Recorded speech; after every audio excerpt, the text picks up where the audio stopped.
Boa tarde a todos. Meu nome é Marcelo Alcântara, eu sou diretor comercial da 2H Software Brasil. E com muita satisfação a gente hoje apresenta o primeiro episódio da série What's Next. Mas antes de falar dessa série, eu queria falar um pouquinho sobre a 2H. A 2H é uma empresa internacional de tecnologia voltada para a XBRL e hoje a gente tem software para compliance, software para comparação entre empresas, para consumo de dados, inteligência artificial também. E para vocês terem uma ideia, hoje a gente atende 100% das empresas listadas na Bolsa do México. E aqui no Brasil, em um ano de operação, a gente já atende empresas como Petrobras, Cosan, Ultra, Natura, entre outras, né? Essa série, What's Next, foi um trabalho em conjunto da 2H com a One Business World. E o objetivo dessa série é trazer os líderes da indústria para falar sobre tendências e novidades aí no mercado brasileiro. E para esse primeiro episódio, a gente tem uma parceria com a Eco Securities. Então, eu desejo um ótimo evento a todos. Mariana, por favor. Obrigada, Marcelo, pela introdução, pelo convite para estar aqui com vocês, estreando esse painel What's Next. É uma honra. Queria agradecer a vocês, ao One Business World também, por essa oportunidade. E também já queria começar agradecendo os nossos dois convidados, o Júlio Natalense, que é gerente executivo para negócios de carbono da Suzano, e o Dalton Canelhas, que é diretor operacional da Horizon Valorização de Resíduos. Hoje o tema, como vocês devem ter visto no convite, né, é estratégia corporativa e créditos de carbono, mercados de carbono, como que estão vinculados.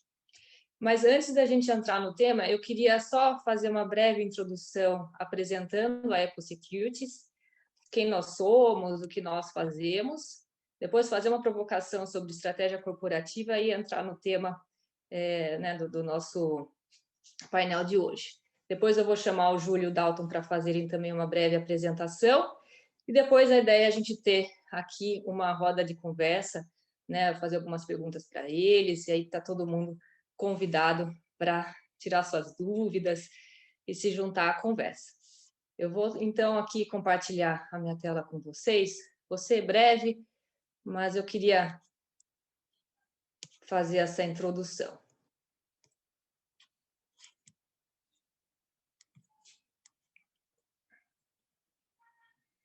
Vocês estão todos vendo minha tela? Legal. Bom, a Eco Securities é uma empresa que foi fundada já há quase 25 anos, né, com o objetivo de desenvolver projetos de carbono. Nós tivemos um crescimento bastante acelerado junto com os projetos do Mecanismo de Desenvolvimento Limpo. E hoje a gente mantém essa abordagem, esse DNA, né? Então, nós desenvolvemos projetos de carbono em todas as tecnologias, desde energia renovável, aterros sanitários, gases industriais, todas essas tecnologias de carbono que foram muito relevantes, né, nessa primeira onda do mercado de carbono na fase ali do MDL, e agora também nos voltando cada vez mais com foco no que a gente chama NBS, né, que são Nature Based Solutions, que são todos os projetos relacionados à natureza, como o nome diz. Então, reflorestamento, conservação florestal, todas as metodologias ligadas à agricultura, né, Blue Carbon, relacionados às zonas costeiras. E também ajudamos empresas nos seus processos de descarbonização, né, como reduzir emissões, como compensar, como ir ao mercado comprar créditos de carbono. Então, a Eco Securities é uma empresa que já financiou mais de 1 bilhão em financiamento climático, né, já fez todos esses investimentos em projetos. Nós já emitimos mais de 400 milhões em créditos de carbono, já tivemos uma atuação de projetos em 45 países, com mais de 700 projetos no mundo todo.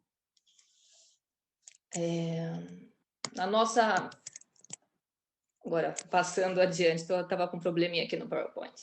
A nossa presença é global, a nossa sede está em Genebra, na Suíça, mas nós temos também presença no Brasil, no México, no Chile, na Argentina, Colômbia e também a presença na Ásia e Pacífico via o nosso escritório na Austrália. A Eco apresentada, eu queria fazer uma provocação sobre o que é estratégia corporativa, né? Resgatar quem já tiver feito MBA, quem for administrador, vai lembrar isso dos livros. Mas eu trouxe aqui um pupurri de ferramentas, né? Balanced Scorecard, que é uma forma de você estabelecer objetivos e traçar metas, análise SWOT, né? De forças, fraquezas, oportunidades, análise de competidores de mercado, identidade corporativa, todos esses são elementos que a gente vê em estratégia corporativa tradicional, né? E assim, eu acho que por muitos anos, por um momento, né, muito longo, esses elementos eles não eram relacionados à sustentabilidade, né? Hoje a gente via modelos de negócio em que a sustentabilidade ela era a parte do negócio como um todo, do core. E eu acho que a gente está passando por um momento de transição, né? Eu só quis trazer esses elementos para a gente lembrar o que é estratégia corporativa, para a gente aterrissar no novo momento que nós estamos vivendo, né? Então, por exemplo, quando a gente fala de financiamento, finanças dentro de uma empresa é estratégia, né? Como que você vai mobilizar os recursos, como que você vai se financiar.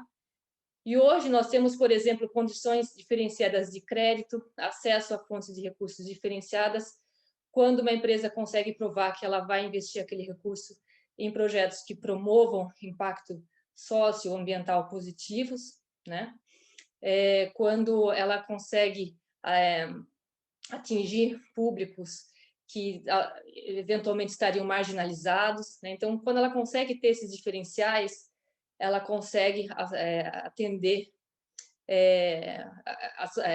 acessar o mercado de títulos verdes, em que ela tem condições diferenciadas. Ou projetos novos, inovadores, né? Quando nós estamos falando de projetos de reflorestamento, até de aterros, geração de biogás, como o Dalton vai apresentar, reflorestamento, conservação, nós estamos falando de projetos que precisam ter um subsídio financeiro adicional para que eles consigam ser viáveis comercialmente, financeiramente. Então, para esses casos, os créditos de carbono, que nada mais são do que uma fonte de financiamento para esses projetos, caem muito bem, né? São muito bem aplicáveis para esses casos. A gente também tem acesso a investimentos de equity, por exemplo, investimentos de impacto, né? Então, a gente vê cada vez mais fundos de impacto sendo desenvolvidos, né? Sendo criados com assets under management cada vez mais relevantes. O que também é estratégico para uma empresa? Valor intangível de marca, né? Então, quando eu tenho uma estratégia de sustentabilidade, eu tenho uma estratégia de descarbonização, eu consigo ter uma reputação no mercado diferenciada, eu consigo ter uma licença para operar dentro de um ecossistema, de uma comunidade, consigo acessar mercados que talvez eu não acessasse antes, ou até criar nichos de mercado, né? Diferenciação em relação a outras marcas, eu ter competitividade. E também, olhando para dentro da empresa, eu consigo criar uma cultura que consiga reter funcionários, ter perenidade, né, ao longo dos anos, junto com uma flexibilidade, né, uma adaptabilidade. E isso é possível através da integração das estratégias de sustentabilidade com as estratégias corporativas, né? Então, quando a gente fala, por exemplo, das 5 forças de Porter, que a gente analisava concorrentes, a gente analisava fornecedores, hoje a gente vê muitos dos conceitos de sustentabilidade sendo aplicados, né? Eu vou olhar meus concorrentes, eles têm um plano de descarbonização, eles têm uma estratégia de sustentabilidade. Quando eu vou olhar meus fornecedores, eles fazem inventário de compensação, de emissão, eles fazem compensação. Então, muitos desses elementos se integram, né, para esse novo momento que nós estamos vivendo. E aí o tema que a gente vai aprofundar hoje é em projetos e créditos de carbono, né? Nós temos 2 grandes exemplos de desenvolvedores de projetos aqui conosco, né? A Suzano e a Horizon. E também como que eles desenvolvem as suas estratégias de sustentabilidade, as suas estratégias de descarbonização, e considerando que eles são 2 grandes cases de integração dessas estratégias junto à estratégia corporativa. Mas eu vou deixar para eles mesmos contarem isso. Só antes de passar a bola para o Júlio, para ele contar pessoalmente para vocês, eu queria só fazer uma menção no que é o mercado de carbono, né, que eu citei anteriormente, mas muitas vezes fica abstrato para as pessoas, né? O mercado de carbono nada mais é do que quando eu tenho uma empresa, um desenvolvedor de projeto, que ele precisa de um financiamento para aquele projeto. Ele gera uma redução ou uma remoção de emissão, né? Então, ou ele faz um plantio, ou ele faz um projeto de conservação que ele vai reduzir em relação a um cenário anterior que vinha tendo de pressão de desmatamento, né? Então, ele gera aquela redução de emissão e ele vai vender isso para uma empresa que queira neutralizar suas emissões, que queiram compensar, né? Então, a gente tem os dois lados, a oferta de créditos de carbono e a demanda. Nós estamos vendo cada vez mais esse mercado se desenvolver, principalmente agora, nesses últimos meses, nesses últimos 2 anos, vendo compromissos de emissões líquidas zero, né? Compromissos de redução de emissões e, de uma maneira geral, movimentando o mercado. É sempre importante frisar que antes de fazer uma compensação, uma neutralização, as empresas façam as reduções internas, né? Reduzam internamente as emissões, né, dentro dos seus inventários, para depois fazer uma compensação, uma neutralização. Mas créditos de carbono são uma ferramenta muito flexíveis e muitas vezes mais acessíveis para que as empresas atinjam seus objetivos de neutralização. Então, queria só fazer esse overview antes de passar a palavra para o Júlio, né? Como eu apresentei inicialmente, o Júlio, ele é gerente executivo para negócios de carbono na Suzano.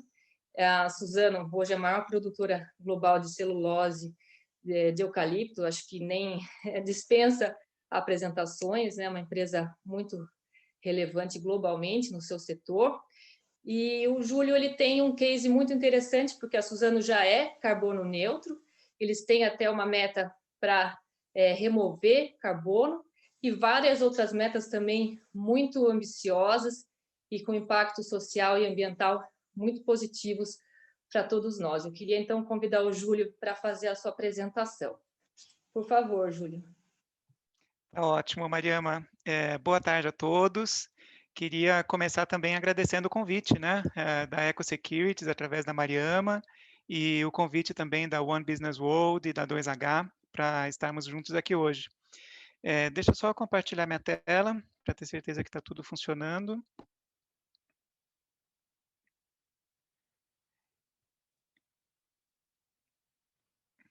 Acho que está tudo em ordem, né?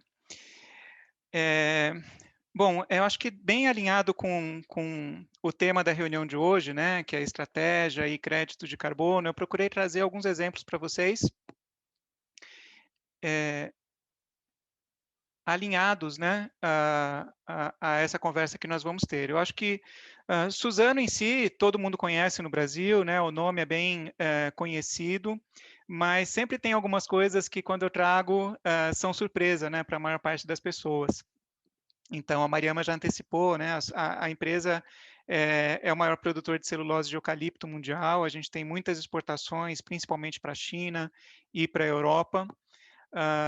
Junto com o negócio de celulose, nós temos também o negócio de papel, tanto de imprimir e escrever. A marca Report é outra marca muito conhecida. Pode olhar aí na sua impressora que com certeza tem uma embalagem de Report por perto. As embalagens, né? Tanto para cereais, produtos congelados, delivery, fast food, todos esses tipos de embalagens são feitas a partir de papel cartão, que também é um dos produtos que a gente faz aqui. Uma linha de negócios nova na Suzano é a parte de produtos de consumo. Então, são papéis para fins sanitários, né? Guardanapos, papel higiênico, papel toalha. Algumas marcas são líderes de mercado no Nordeste, Norte do país. Tem uma novíssima fábrica no Espírito Santo, que foi recém-inaugurada. E, finalmente, os novos negócios da Suzano, que é o departamento onde eu estou, que a gente busca desenvolver novas tecnologias além de papel e celulose, né? Então, a celulose fluff também para fins sanitários já é uma realidade, um produto comercial. A lignina também, tem uma fábrica em Limeira, aqui em São Paulo. E a mais nova tecnologia desse negócio vem de uma joint venture da Suzano com uma empresa finlandesa, que é a Spinnova, e ali são produzidos tecidos a partir de madeira, né? Então, são tecidos a partir de uma fibra de celulose. E tudo isso a gente faz a partir da árvore, né? Esse é o compromisso da Suzano, a inspiração da Suzano, né? Renovar a vida a partir da árvore. E a base florestal que existe aqui no Brasil é muito grande, tá? São mais de 2.300.000 hectares de florestas, sendo que um pouquinho mais do que isso, 1.300.000 hoje, são florestas plantadas, comerciais, né? Que vão ser colhidas para a produção de celulose. E mais de 900.000, está chegando quase a 1 milhão agora de hectares, de florestas nativas, ou seja, são aquelas florestas que estão em áreas de preservação, áreas de proteção, áreas que foram restauradas e fazem parte do ecossistema, elas estão lá preservadas para prover o equilíbrio, né, para o ambiente. Acho que quem não é da área florestal, eu não era até pouco tempo, né? Eu sempre costumo também comparar o que é um hectare, né? Um hectare é um campo de futebol, são 10.000 metros quadrados, tá? Então a gente está falando de 2.300.000 campos de futebol de florestas que estão nessas áreas em azul que começam a aparecer na tela aí para vocês.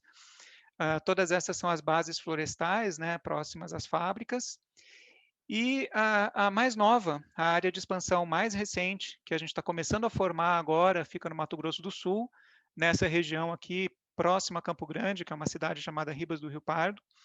E aqui vai ser a nova fábrica de celulose da Suzano, que vai aumentar em mais ou menos 20% a capacidade produtiva da empresa. Bom, falando de estratégia, né, eu acho que sustentabilidade e mudanças climáticas está como pilar básico da estratégia da empresa. Quem tiver a oportunidade de visitar o site da Suzano, encontra lá a página de sustentabilidade com esses programas muito bem descritos. Vocês podem ver diversas metas que a Suzano tem de redução.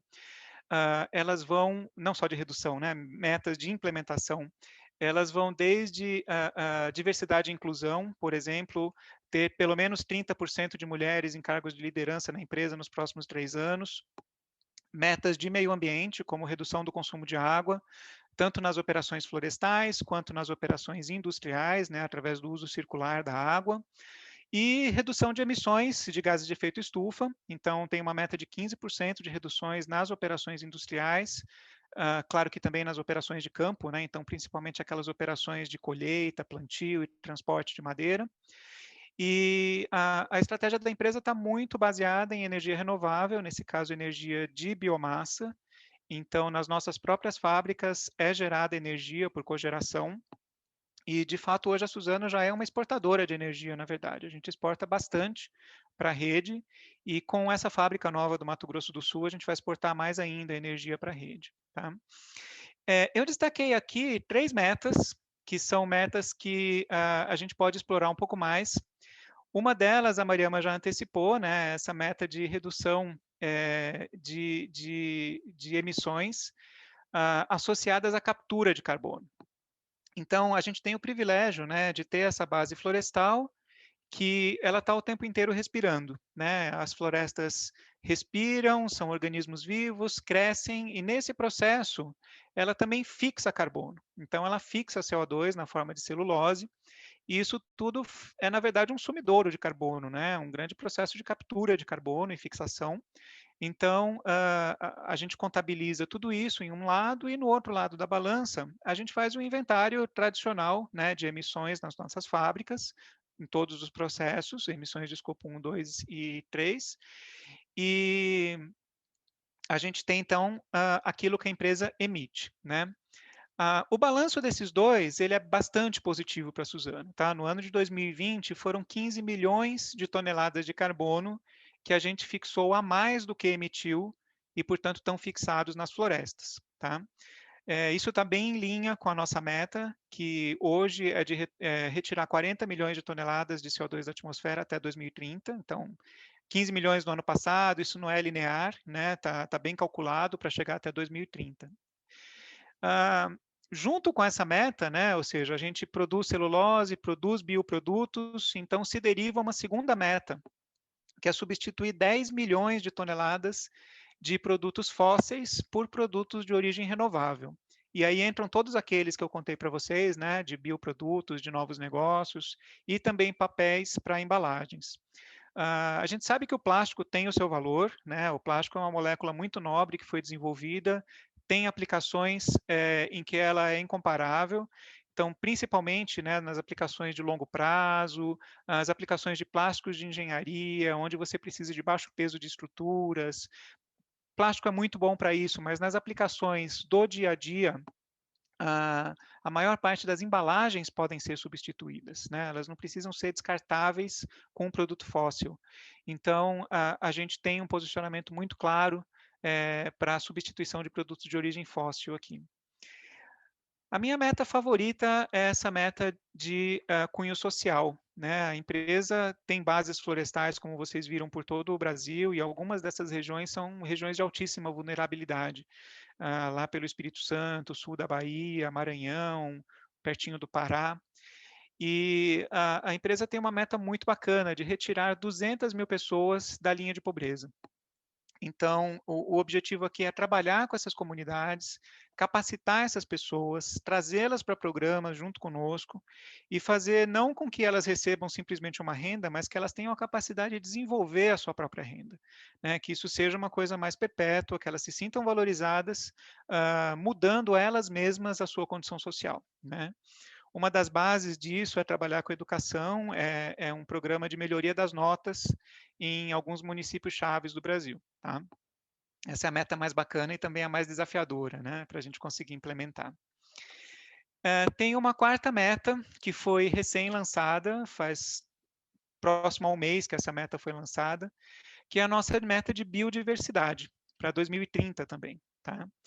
Então, assim, o Brasil é um dos países, todos nós sabemos, né, mais biodiversos do mundo. O equilíbrio entre os diversos biomas brasileiros é necessário, né, para a preservação da vida, para a preservação das espécies. E o que existe, a gente vê em muitas regiões, é que existem fragmentos vegetais que foram ficando isolados, né? Eles foram aos poucos ocorrendo um processo de antropização e os fragmentos vão ficando isolados, consequentemente os animais perdem mobilidade, as espécies, mesmo que vegetais, começam a ter menos diversidade. Então, o programa da Suzano é propiciar, né, que 500 mil de hectares de fragmentos vegetais sejam conectados. Então, a meta aqui é fazer grandes corredores ecológicos que já estão traçados, né? Então, tem vários caminhos possíveis para a gente conseguir fazer isso na Mata Atlântica, no Cerrado, Cerrado tanto na região do Centro-Oeste quanto no Maranhão, e a Amazônia também no Maranhão e Pará, né? Então, essas rotas elas já estão planejadas e agora começa o processo de implementação, né? Então, dentro da estratégia, a gente também precisa convencer muita gente a fazer isso, porque algumas dessas áreas elas estão fora das fazendas da Suzano. Então, a gente vai ter que trabalhar com muitas parcerias, convencendo outros produtores a também restaurarem as suas áreas e promover essa grande conexão, né? E esse movimento todo que vai ser propiciado para a proteção da biodiversidade, para trazer de novo esse grande equilíbrio aqui, né? Essa é a mais nova meta que a gente teve para compartilhar. Bom, quando a gente olha uma plantação de eucalipto da Suzano, ela tem essa característica, né, de um gerenciamento por paisagem, onde a gente procura deixar tanto a área plantada quanto a área nativa perfeitamente integradas. Esse é um sistema de mosaico que a gente chama. Então, isso dá uma riqueza muito grande para esse ecossistema, né? A gente permite um refúgio seguro para os animais, um refúgio seguro para que as espécies vegetais também encontrem aí o seu habitat. A gente permite mobilidade, né, através dos corredores ecológicos, preservando nascentes, rios e tudo mais. E isso também é bom para a parte plantada, né? Ou seja, toda essa biodiversidade próxima também colabora bastante para controle de pragas, para a produtividade da área plantada, tá? Então, essa é a paisagem típica que a gente vê nas áreas que existem hoje da Suzano, e a gente está buscando o mesmo conceito para as novas áreas de expansão, aquela que eu comentei com vocês em Mato Grosso do Sul, né? E junto com essa nova área, também conectado com o tema da nossa reunião de hoje, a gente busca o desenvolvimento de projetos de crédito de carbono para essas novas áreas, tá? Então, existe aqui a busca, né, sempre por áreas que hoje estão degradadas, subutilizadas, utilizadas para usos com baixíssimo estoque de carbono, e a gente vai tratar essas áreas de maneira adequada para reflorestá-las, né? Então, preservando a mata nativa onde é necessário, recompondo áreas que foram convertidas recentemente e não deveriam ter sido convertidas, fazendo plantio de florestas nativas, né? A Suzano planta uma árvore nativa a cada 2 minutos, tá? Então, nessa, não sei quanto tempo a gente está conversando aqui, já se plantaram algumas árvores durante a nossa reunião de hoje. Então, a gente faz todo esse trabalho junto com o plantio de árvores comerciais, né? Então, árvores comerciais também tem um número bastante grande que a gente planta todos os dias, são 500 mil mudas por dia. E todos os outros co-benefícios, né, que a gente consegue associar com a implementação de um projeto novo. Então, o projeto de carbono, claro que um dos objetivos dele é a redução de gases de efeito estufa, né? Seja por emissões evitadas ou por emissões capturadas. Mas, no final, um dos objetivos principais, né, a gente conhece o crédito de carbono por tonelada de CO2 é esse. Só que tão importante quanto isso, eu considero todos os outros benefícios que nós trazemos, né? Então, os co-benefícios ambientais, ou seja, todos os serviços ecossistêmicos que a gente consegue preservar ou melhorar naquela região, né? Todas as tecnologias novas que a gente consegue trazer para um projeto adicional como esse. Então, por exemplo, numa região bastante afetada como é Mato Grosso do Sul, né, que tem focos de incêndio, ano passado, 2020, comparado com 2019, teve um aumento brutal.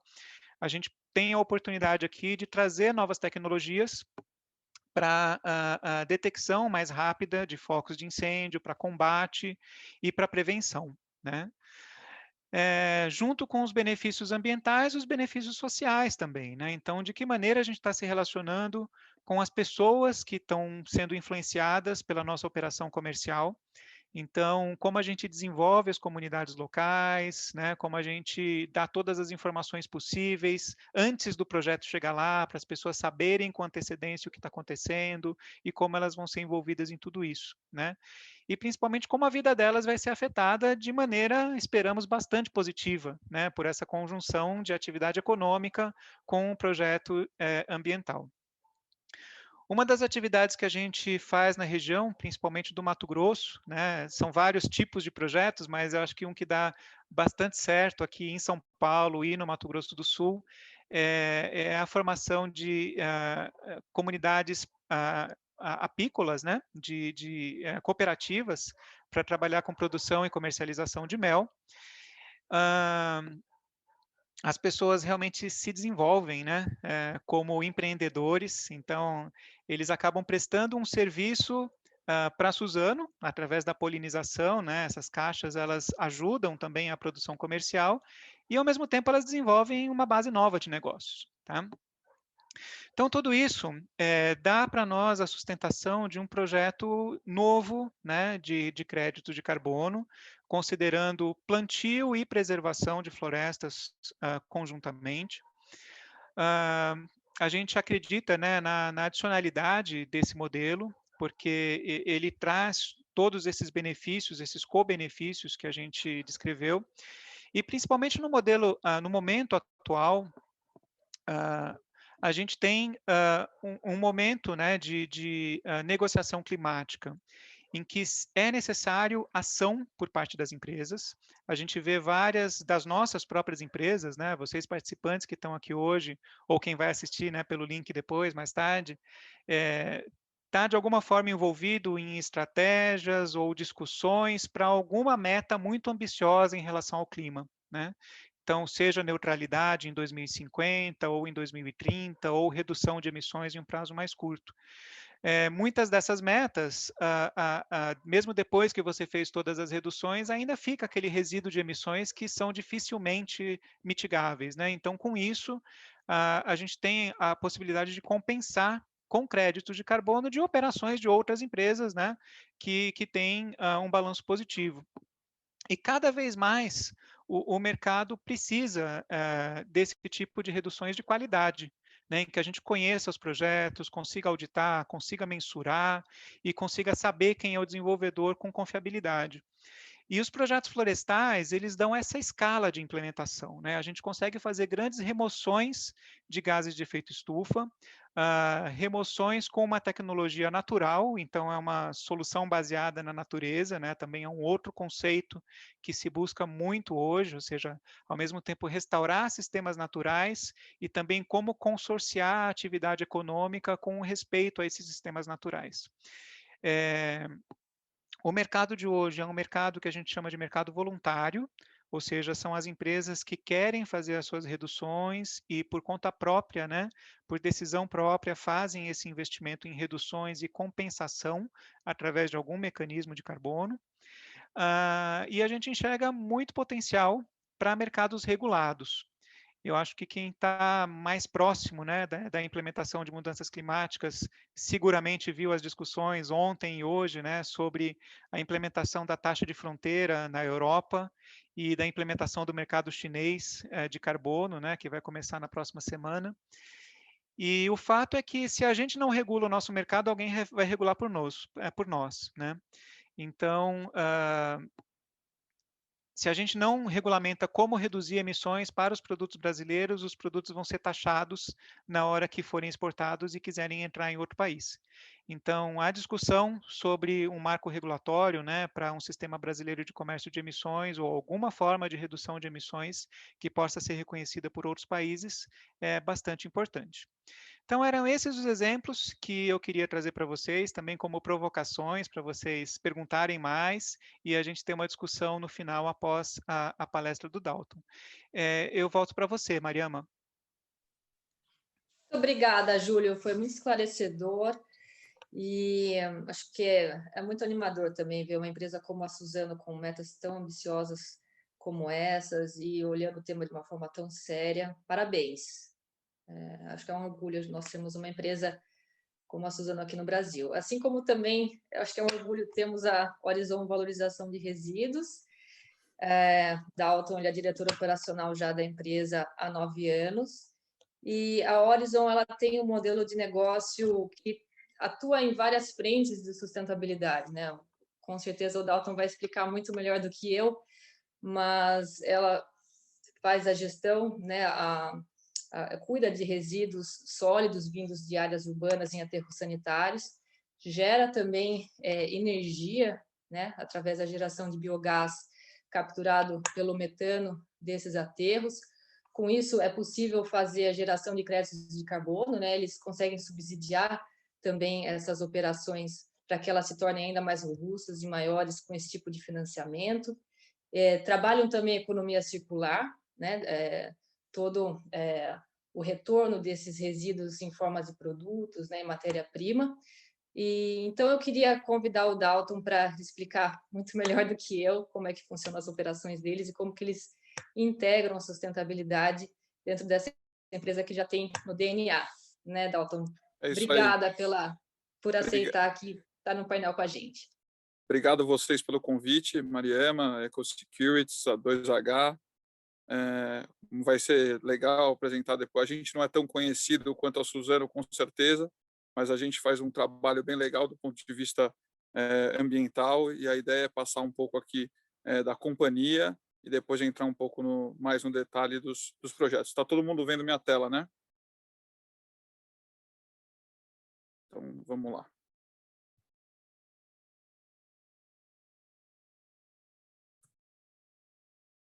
Bom, o que é a Horizon e o que a gente faz, né? Basicamente, A Horizon tem 4 segmentos de atuação. A gente tem disposição final de resíduos sólidos, que recebe atualmente, a gente trata os resíduos sólidos de 20 milhões de pessoas, aproximadamente 20 milhões de pessoas. Então, apesar de não ser tão conhecido, a gente é responsável aí por tratar resíduo de 10% da população brasileira, mais ou menos. A gente tem a área de energia, biogás e créditos de carbono. Essa é uma área que cresceu muito na companhia nos últimos 4, 5 anos, apesar da companhia ser bastante inovadora e ter desenvolvido o primeiro projeto de crédito de carbono no MDL para aterro sanitário, obviamente, já há bastante tempo. Essa área cresceu bastante na companhia. Hoje a gente tem produz muito mais biogás, muito mais energia e muito mais crédito de carbono do que antes, e continua crescendo. A gente tem uma área de processamento de resíduos. Essa área basicamente valoriza todo o resíduo que a gente entende que tem valor, então a gente está o tempo inteiro olhando para os resíduos que a gente recebe, sejam eles industriais ou o próprio resíduo doméstico, para tentar valorizar ele da melhor forma. E tem a área de engenharia ambiental, que faz toda a parte de gerenciamento de resíduos, remediação de áreas contaminadas, projetos, etc.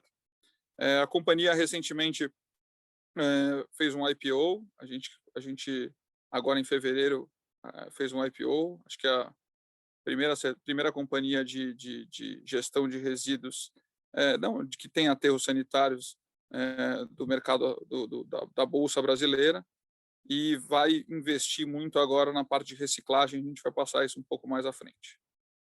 Então, só um pouco da estratégia aqui. Esse slide ele tenta simplificar um pouco do que a gente quer fazer. Basicamente, a gente hoje a gente já tem a disposição de resíduos, era o core business da empresa, antes de a gente ter o mindset de valorização desses resíduos. Agora a gente já tem em desenvolvimento boa parte bastante avançado a área de energia, biogás e crédito de carbono. Quer dizer, isso, como eu disse, cresceu bastante. Então, isso já está bastante evoluído na companhia. E o próximo passo, e não menos importante, é a instalação das usinas de tratamento mecânico. Basicamente, são plantas mecanizadas de separação dos recicláveis que estão dentro do resíduo sólido urbano. Esses recicláveis têm com valor agregado. Esses recicláveis têm um potencial de voltar para a cadeia de matéria-prima, ou seja, a gente consegue transformar essa sucata, seja ela plástica, ou o papelão, o papel, os metais, enfim, todos os recicláveis que têm valor agregado em matéria-prima para que ela volte de novo para a cadeia produtiva. E isso é feito através do que a gente chama de UBMs, que são unidades de beneficiamento de materiais. Essas unidades vão pegar um resíduo ou uma sucata, ou a gente tem casos em área de siderurgia, outros que a gente recebe resíduos industriais que a gente transforma em combustível ou coproduto para substituir algum insumo daquele processo. Essa é o mais novo investimento. A gente fez recentemente. Esse é um projeto que a gente vem desenvolvendo já há bastante tempo. Depois da capitalização do IPO, a gente assinou o primeiro contrato com um grupo europeu, um dos maiores grupos na área de reciclagem. Basicamente, essa é uma planta que vai tratar 100 toneladas hora de resíduo, mais ou menos umas 500 mil toneladas de resíduo por ano vão passar nessa planta. Eu não falei no começo, mas a gente recebe dos nossos aterros mais ou menos 5 milhões de toneladas, então essa planta vai processar mais ou menos 10% do resíduo que a gente recebe, e essa planta vai ser capaz de separar todo o material reciclável com valor agregado, essa sucata pode ser vendida ou processada para ser transformada em matéria-prima virgem, reciclada, e isso é uma coisa que vem crescendo muito no país recentemente, justamente por causa da demanda das empresas por produtos recicláveis. A gente também produz combustível derivado de resíduo, que é um combustível renovável, E aqui tem recentemente também, foi a lei de logística reversa, criou uma demanda por esses certificados de reciclagem, que também é como se fosse um crédito de carbono, mas da parte de logística reversa. Então, como as indústrias precisam comprovar a logística reversa, e no final essa planta está fazendo exatamente isso, a gente está conseguindo tirar as embalagens que são colocadas no mercado e que vão posteriormente ser destinadas nos aterros sanitários, ela vai separar essa embalagem e pela prestação desses serviços para as indústrias, você vai gerar um certificado de reciclagem, e esse certificado vai ser usado também pelas indústrias para comprovar que elas fizeram a logística reversa. Então, esse é um negócio bastante novo, bastante promissor, e a gente vê bastante potencial aqui nesse projeto. Aqui, entrando um pouco mais nos projetos de carbono, a companhia foi pioneira aqui, como eu mencionei, o primeiro projeto desenvolvido para aterro sanitário no mecanismo de desenvolvimento limpo foi feito por nós. A gente produz anualmente 2,1 milhões de toneladas de carbono evitado, ou seja, de créditos de carbono. Esses créditos são negociados, e isso está crescendo ano a ano, junto com a nossa capacidade de produzir mais energia renovável e mais biogás nos nossos aterros sanitários. Hoje a gente produz mais ou menos 32 mil normal metro cúbico de biogás, o que gera mais ou menos 540 mil megawatt-hora, o que é suficiente para abastecer 1 milhão de pessoas de energia renovável. Então, além do carbono, o carbono ele é gerado de duas formas, né? Uma parcela mais relevante é pelo metano evitado, ou seja, você está captando o metano dos seus aterros sanitários e está queimando como combustível nos motores ou queimando nos flares, e isso evita com que esse metano vá para a atmosfera. O metano é altamente poluente, 25 vezes mais poluente do que o gás carbônico, e por evitar esse metano na atmosfera, você acaba gerando esses créditos de carbono. E além disso, você está deslocando a matriz energética para uma matriz energética renovável, por essa energia ser considerada uma energia renovável, e ela é também 100% incentivada. A gente tem 5 projetos de carbono, 4 são de aterros sanitários. Aqui a gente ilustra um pouco os nossos projetos. A gente aqui tem 2 aterros no Rio de Janeiro, e lá em Pernambuco e lá na Paraíba, e a gente, com esse DNA inovador, vai desenvolver aí, ganhamos a primeira concessão para desenvolver a primeira usina de recuperação energética, que é aqui no município de Barueri, que vai incinerar e recuperar e vai gerar energia a partir desses resíduos. E esse projeto também já foi registrado no mecanismo de desenvolvimento limpo e vai gerar crédito de carbono por ser uma tecnologia que também evita gases do efeito estufa. Aqui entrando um pouco na questão social, a gente tem a gente está em lugares usualmente bastante pobres, justamente. Então, a gente tenta desenvolver projetos sociais em cada um dos nossos ecoparques, projetos sociais distintos, mas usualmente, quando você desenvolve um projeto de aterro sanitário, você tem lixões na região, e esses lixões, infelizmente, tem catadores, enfim, pessoas que trabalham em condições completamente insalubres, e aí a gente tenta desenvolver e apoiar essas pessoas, tanto tentando colocar eles no mercado de trabalho, ou então organizando aquela atividade, apoiando, fazendo cooperativa, dando EPI, dando equipamento, esse tipo de coisa. A gente tem programas de capacitação e inclusão digital, de educação ambiental, e a gente patrocina algumas ONGs que ajudam essas regiões. aqui algumas histórias de impacto, pessoas que eram catadores e estão até hoje com a gente. Então, foi catadora de 17 anos, a Marlene, hoje trabalha com a gente lá no Viveiro, é uma pessoa super simples, mas um coração maravilhoso. Aqui o Felipe, que foi jovem aprendiz, hoje ele tem um papel super importante lá no aterro de São Gonçalo, que ele opera a nossa planta de tratamento de efluente. E aqui um pouco do nosso DNA, a gente brincou aí ao longo do processo até de IPO, que a gente é uma solução ESG. É óbvio que a governança e a parte social é responsabilidade nossa, mas a gente é uma solução ambiental para as empresas, porque a gente trata os resíduos dessas empresas e consegue valorizar eventualmente os resíduos, claro, se tiver valor agregado, os resíduos que essas empresas geram, de forma a promover uma economia circular quando possível. E então a gente tem no nosso DNA a questão ESG, e aqui a gente passa um pouco pelos ODS que a gente entende que se enquadram aí no nosso negócio. Então, eu queria agradecer aí, eu acho que o que fica aqui, que eu acho que é importante, e eu até brinquei com o nome aí do evento, What's Next, que eu acho que a gente tem alguns milestones importantes aqui agora em novembro, que é o Acordo de Paris, o artigo 6, a gente conseguir chegar num acordo.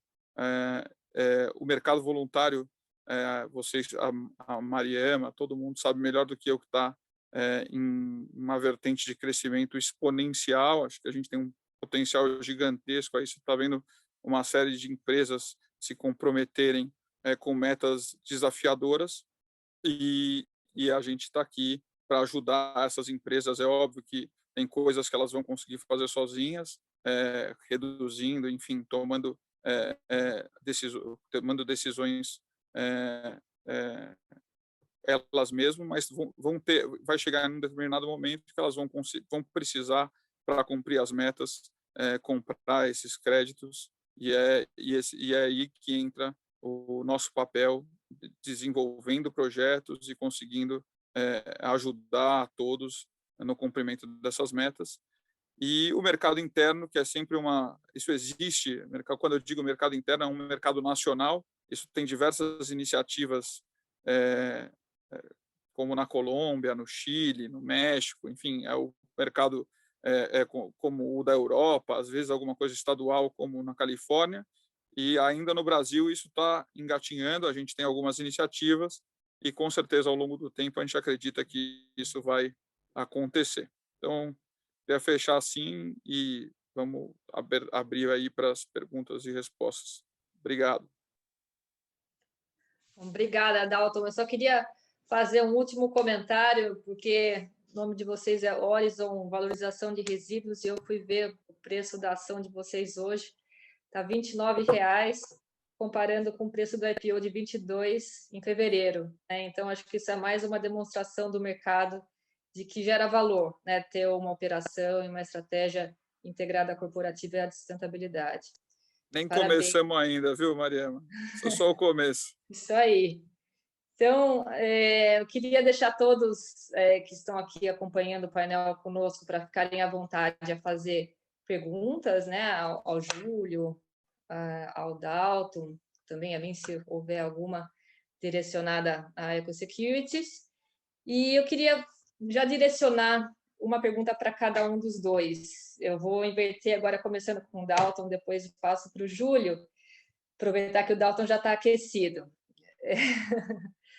Dalton, você começou falando agora, ou melhor, terminou falando agora do que você vê adiante, de mercado voluntário, que tem de perspectiva de artigo 6, da possibilidade da gente ter um mercado integrado globalmente, que valorize ainda mais os créditos de carbono que estão sendo gerados aqui no Brasil. O Brasil pode ser uma potência de oferta de créditos de carbono, de aterros ou de soluções baseadas na natureza, como o Júlio apresentou.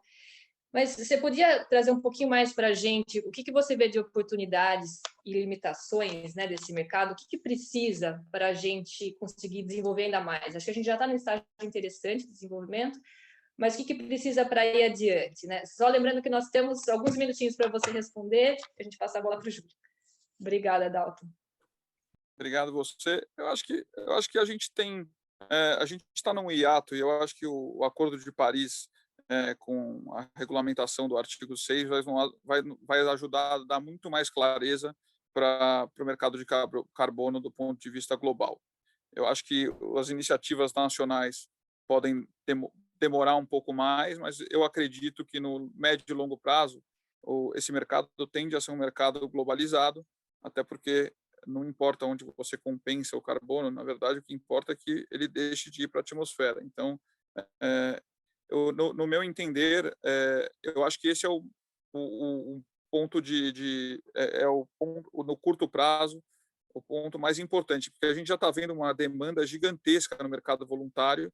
Você vê metas ultra agressivas que vão demandar um volume de créditos gigantesco, que hoje em dia, por ter esse ato, muitas vezes tem muito projeto que ainda não está sendo desenvolvido ou está demorando até para sair um pouco do papel, porque há alguma incerteza.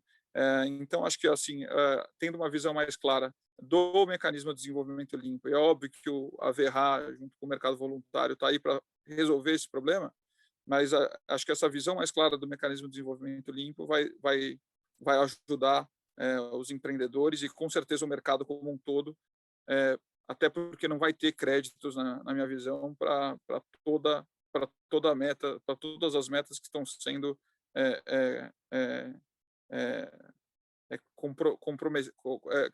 que as empresas estão se comprometendo. Então, acho que é isso. Perfeito. Obrigada. Júlio?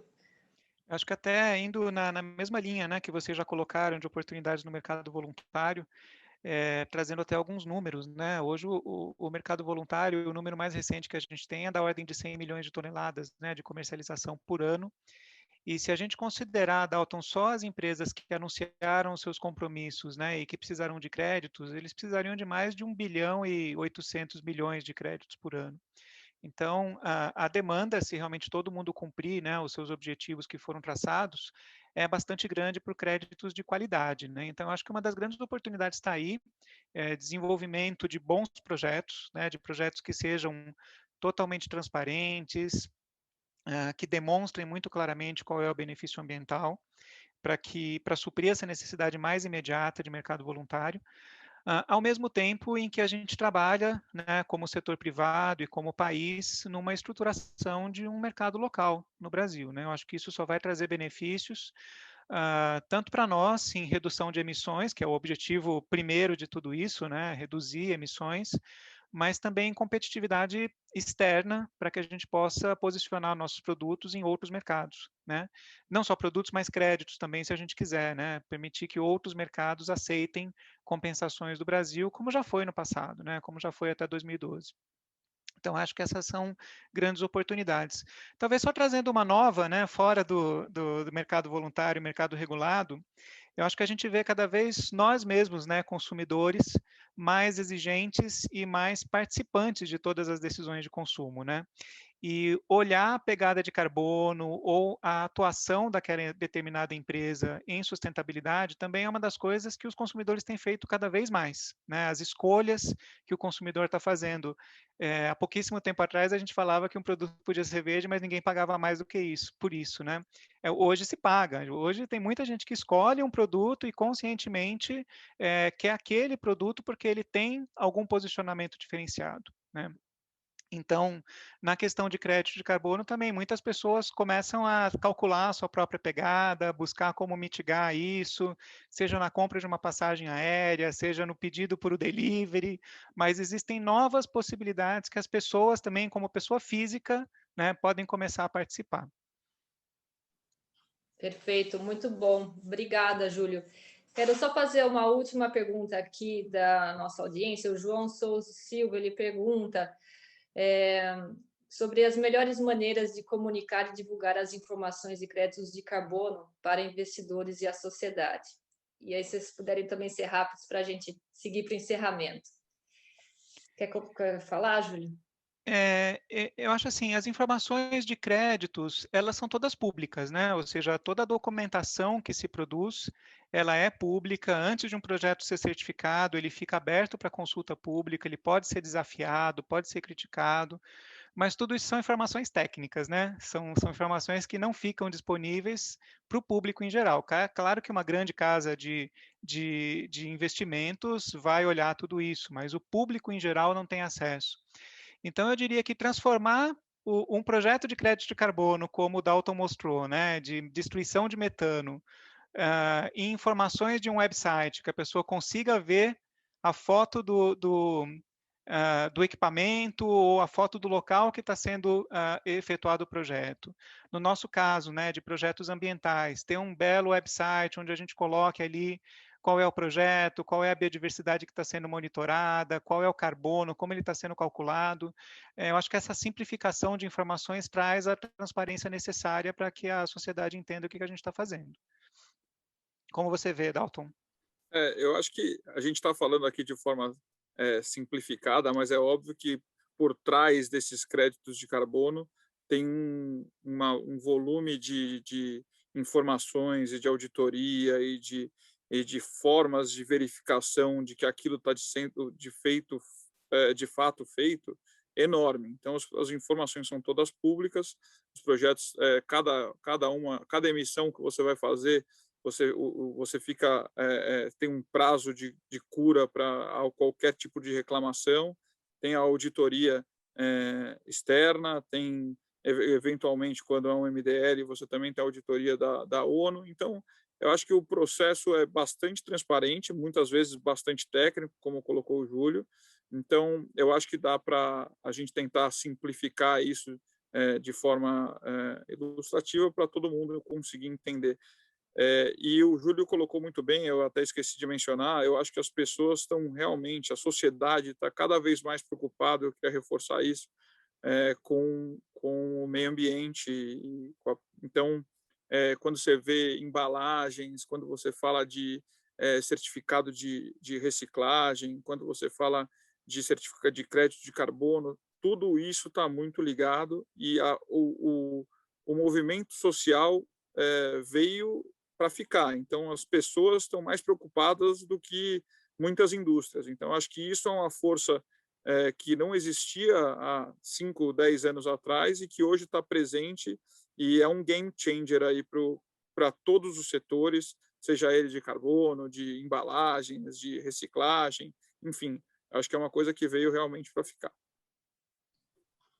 Muito bom. Obrigada, Júlio e Dalton, por compartilhar a experiência de vocês. Eu queria agora pedir algumas considerações finais, algumas palavras para a gente deixar aqui para a audiência, né, para quem está nos acompanhando. E, infelizmente, a gente seguir para o encerramento. Acho que foi muito boa, gostei muito de ouvir as colocações de vocês. Agradeço mais uma vez. Dalton, quer fazer as suas considerações finais? Depois a gente passa para o Júlio. Eu acho que agradeço mais uma vez aí o convite, estou à disposição de todos aí que participaram ou que quiserem tirar dúvidas, a gente está à disposição. Eu acho que foi o que eu acabei de falar, eu acho que a sociedade está mudando, eu acho que o momento que a gente viveu e está terminando de viver recentemente só reforçou essa preocupação de todos. Então, o momento é de mudança, o momento é de preocupação com o planeta, e eu acho que a gente está aqui para tem papel importante no processo de mudança, e o que a Horizon, o Dalton, a Mariema, a EcoSecurities, o Júlio e a Suzana puderem fazer, sejam na pessoa física ou sejam pelas empresas, a gente vai fazer pela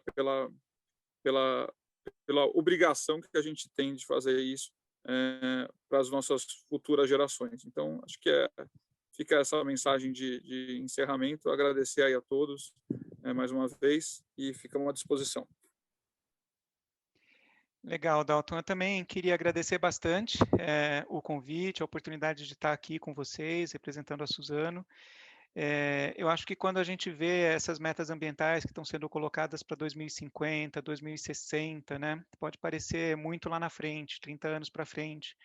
Quando a gente lembra que a Eco 92 foi há praticamente 30 anos atrás, né, a gente também se pergunta, será que daqui a 30 anos a gente ainda vai estar brigando para saber como é que vai ser a redução de emissões, né? Então, espero que não. A mensagem que eu queria deixar é que a ação é agora, não é no futuro, né? Então, a gente tem que fazer as nossas conexões agora.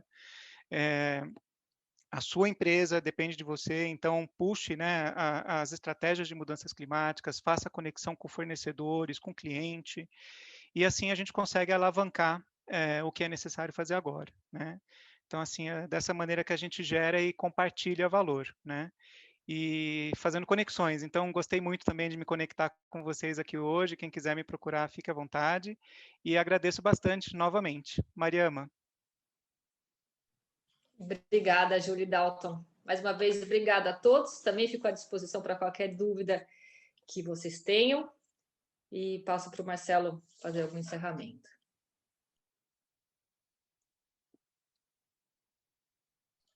Bom, queria agradecer a todos os palestrantes, foi um ótimo evento, gostei de todos os assuntos, bem interessante, e cada vez é mais importante a gente estar focado nessa parte de sustentabilidade, ESG, e espero ter outros eventos tão bons quanto foi esse primeiro aqui. Bom, agradeço a todos e obrigado.